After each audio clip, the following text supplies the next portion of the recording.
Hello students, welcome back to our YouTube channel Bright Star Study. तो आज हम बात करेंगे geography chapter number 3 motion of the earth for class 6। तो जैसा कि बच्चों को बहुत प्रॉब्लम्स आती है जब उन्हें बहुत लंबे और बहुत बड़े चैप्टर्स को लर्न करना होता है, उन्हें समझना होता है, तो वो ना ही उसे प्रॉपरली समझ पाते हैं और ना ही उसे उस इंटरेस्ट के साथ वो सीख पाते हैं। तो आज उसी चीज़ को हम ध्यान में रखते हुए बच्चों के लिए कुछ इस तरीके से नोट्स प्रिपेयर करके लाए हैं ताकि बच्चों को पढ़ने में मज़ा भी आए, उन्हें उतना इंटरेस्ट भी आए और वो चीज़ समझ भी पाएँ। तो चलिए दोस्तों, देखते हैं chapter number 3 motion of the अर्थ। तो आज हम इस चैप्टर में कुछ ऐसे टॉपिक्स को कवर करेंगे जो कि how are days and night form and why, यानी दिन और रात कैसे और क्यों होते हैं। Poles have 6 month days and night, ध्रुवों पर 6 महीने के दिन और रात क्यों होते हैं। हाउ डू सीजन्स चेंज, ऋतु यानी कि मौसम कैसे बदलते हैं। अबाउट लीप ईयर, और लीप ईयर के बारे में भी जानेंगे क्यों कैसे होता है। और कुछ और भी टॉपिक्स होंगे रिगार्डिंग द चैप्टर ओनली जिन्हें हम सीखेंगे। तो चलिए बात करते हैं अर्थ की। हमारी अर्थ जॉइड शेप की है, ये सबको पता है। अब इसमें देखिए, फिगर में आप देख सकते हैं एक सेंटर लाइन आपको दी गई है, उसे कहा जाता है imaginary line. At the top most है नॉर्थ पोल और बिलो है साउथ पोल। नॉर्थ पोल में है ट्रॉपिक ऑफ कैंसर और साउथ पोल में है ट्रॉपिक ऑफ कैप्रिकॉर्न। अब बात करते हैं मोशन की। तो मोशन 2 तरीके के होते हैं, रोटेशन और रेवोल्यूशन। सबसे पहले सीखते हैं रोटेशन क्या होता है। Rotation is a movement of earth on its own axis, it is known as rotation. अब रोटेशन क्या होता है, अपने ही जगह पर रहकर चक्कर लगाना इज रोटेशन। देखिए रेवोल्यूशन क्या होता है, the movement of earth around the sun in fixed path which is known as orbit is known as revolution, यानी कि सन के चक्कर लगाना लेकिन फिक्स्ड पाथ में, यानी कि ऑर्बिट में रहकर ही सन के चक्कर लगाना, that is known as revolution. अब आप नीचे inclination of earth axis and orbital plane का डायग्राम देखिए। The axis of the earth which is an imaginary line makes an angle of 66.5 degree with its orbital plane।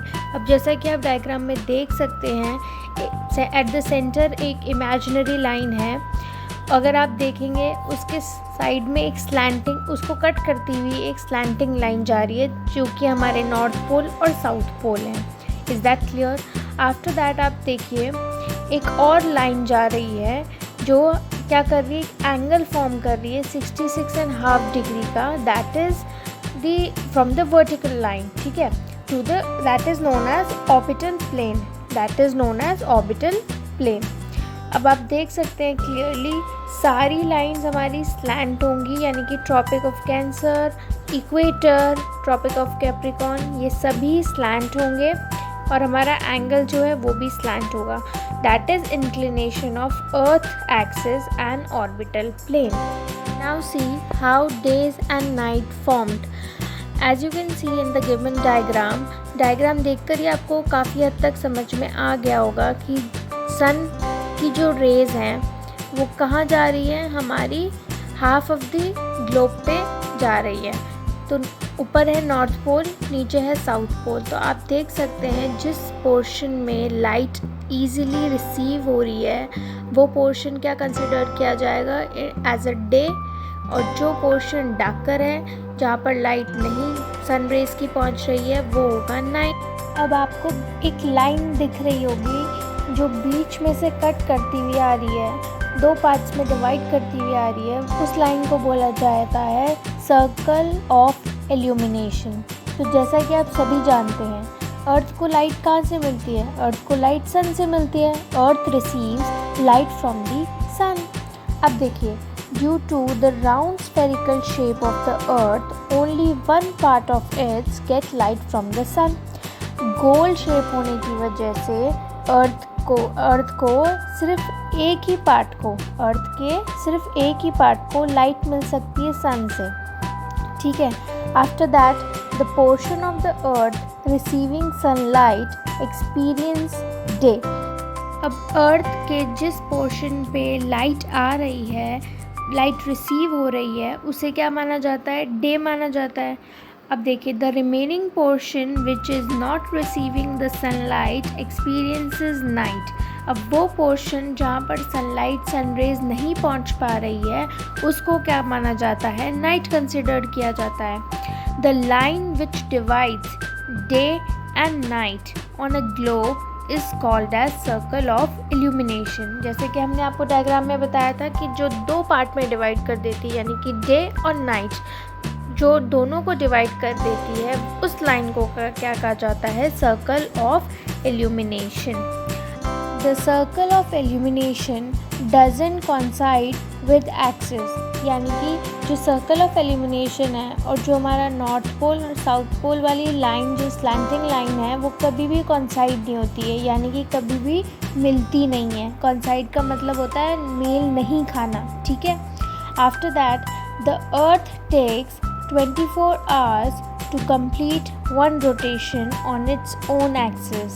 It is the daily motion of the earth. This period of motion is known as Earth Day. अब देखिए, अर्थ को 24 hours लगते हैं एक rotation को complete करने पे अपने ही एक्सिस में, क्लियर है। आफ्टर दैट ये उसका डेली मोशन है, ये उसका डेली का काम है, उसे 24 आवर्स डेली एक रोटेशन अपना कंप्लीट करना होता है। इस पीरियड ऑफ मोशन को क्या कहा जाता है? अर्थ डे बोला जाता है। तो ये तो पढ़ा हमने रोटेशन के बारे में। अब हम पढ़ेंगे रेवोल्यूशन के बारे में। The motion of the earth around the sun in its orbit is called revolution. अब अर्थ के मोशन यानी अर्थ का मूवमेंट जो कि कहाँ? अराउंड द सन है, on its orbit, it is known as revolution. It takes 365.5 days to revolve around the sun. अब देखो, इसे 365.5 days लगते हैं एक रेवोल्यूशन को कंप्लीट करने में अराउंड द सन। साथ ही साथ रोटेशन भी होता है, साथ ही साथ रेवोल्यूशन भी होता है। After that leap year. अब लीप ईयर कैसे क्यों आता है देखते हैं। We consider every year as 365 days and ignore 6 hours for our convenience. अब हम यही समझते हैं कि हर एक साल में 365 डेज़ होते हैं और हम 6 आवर्स को हमेशा इग्नोर कर देते हैं, लेकिन हर बार 6 आवर्स को सेव किया जाए तो एक पूरा दिन बनाया जा सकता है। और over a span of 4 years ये 24 आवर्स जो हैं वो कंप्लीट हो जाते हैं। 6 आवर्स एड ऑन किए जाते हैं, तो 4 साल के अंदर ये 24 आवर्स यानी एक पूरा दिन कंप्लीट हो जाता है। This additional day is added in the month of February. So every 4th year, February has 29 days instead of 28 days. That the year has 366 days and considered as a leap year. फिर उस एक additional day को फरवरी के month में add कर दिया जाता है, तो हर 4 साल में एक बार फरवरी के अंदर ये दिन ऐड किया जाता है। तो उस दिन फरवरी में 29 डेज़ होते हैं, ना कि 28 डेज़। तो उस साल 366 डेज़ होते हैं और उसे एक लीप ईयर कंसिडर किया जाता है। अब देखो, it is clear that the earth is going around the sun in an elliptical orbit. elliptical orbit का मतलब होता है एक oval shape का। earth is inclined in the same direction throughout its orbit. अब earth जो है वो inclined है, same direction में रहता है पूरे टाइम जब तक वो अपने ऑर्बिट पे चक्कर लगाता है। तो अब आप सभी को पता होगा, year is divided into summer, winter, spring and autumn seasons. आप सभी को पता है हमारे 4 सीज़न होते हैं। Season change due to the change in position of the earth around the sun. अब सीजन चेंज कैसे होते हैं? जब अर्थ की पोजीशन चेंज हो जाती है तब सीजन्स भी चेंज होने लगते हैं। तो देखते हैं revolution of earth and the seasons. अब आपके सामने एक डायग्राम है, आप उसे क्लियरली देखें।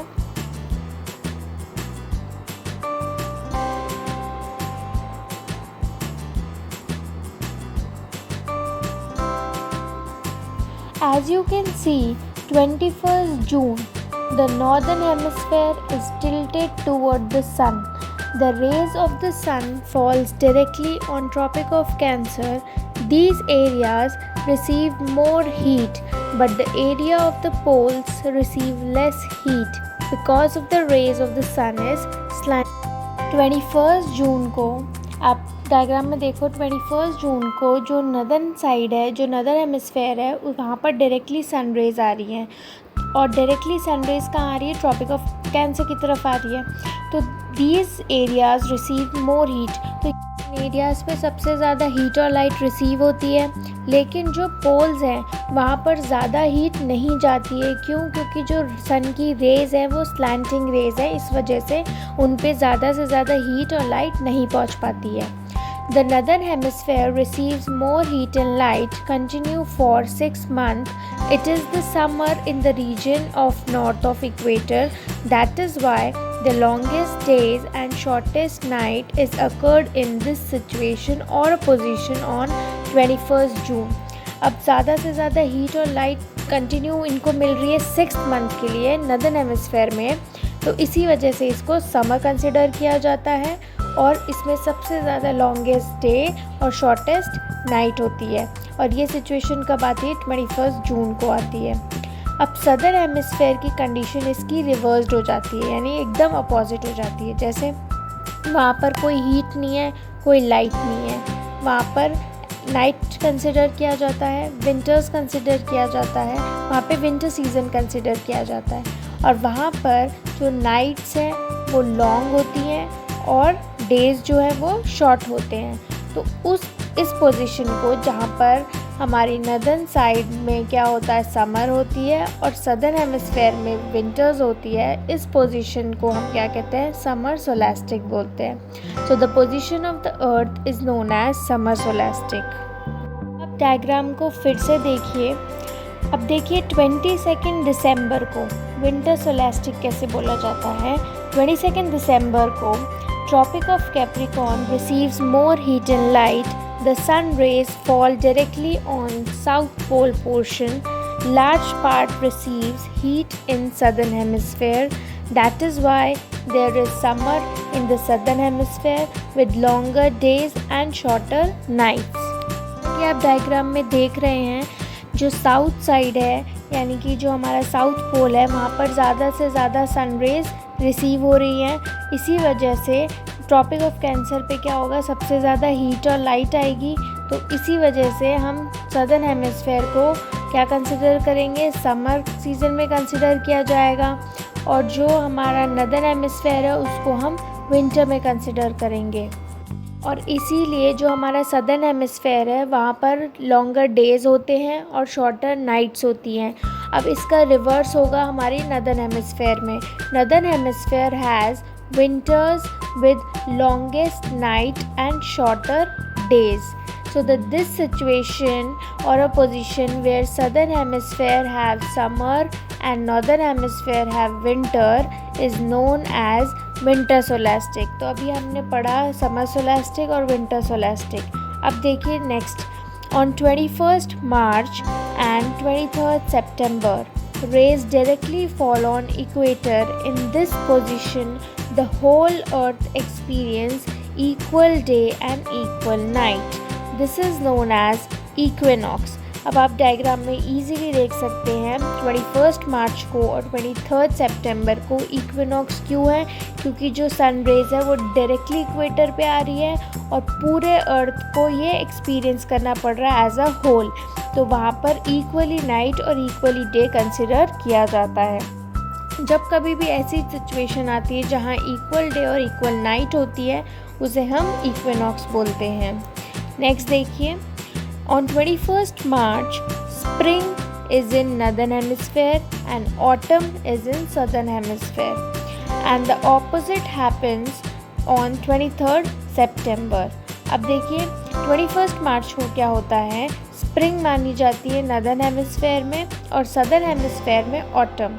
अब इसका जस्ट अपोजिट हो जाता है, यानी कि 23 सितंबर को स्प्रिंग होती है सदर्न हेमिस्फेयर में और ऑटम होती है नॉर्दर्न हेमिस्फेयर में। That is why the days and nights और the seasons changes due to rotation and revolution of the earth, यानी कि रेवोल्यूशन और रोटेशन की वजह से डेज और नाइट्स और सीजन्स चेंज होते हैं। तो बहुत बड़ा रोल प्ले करता है रोटेशन और रेवोल्यूशन अर्थ का, यानी कि मोशन ऑफ द अर्थ बहुत इंपॉर्टेंट रोल प्ले करता है इन सब चीज़ों के चेंजेस में। तो गाइस ये सब था इस चैप्टर से रिलेटेड इन्फॉर्मेशन जो हमने आपको समझाने की कोशिश की है। और अगर आपको वीडियो अच्छी लगी हो तो प्लीज़ इसे लाइक कीजिएगा, और अगर आपको लगता है ये वीडियो की और लोगों के लिए यूज़फुल हो सकती है तो प्लीज़ इसे ज़्यादा से ज़्यादा शेयर कीजिएगा। I hope you really enjoy the video. If you like the video then please like, share and subscribe our YouTube channel, and don't forget to hit the bell button for more updates. Thank you so much.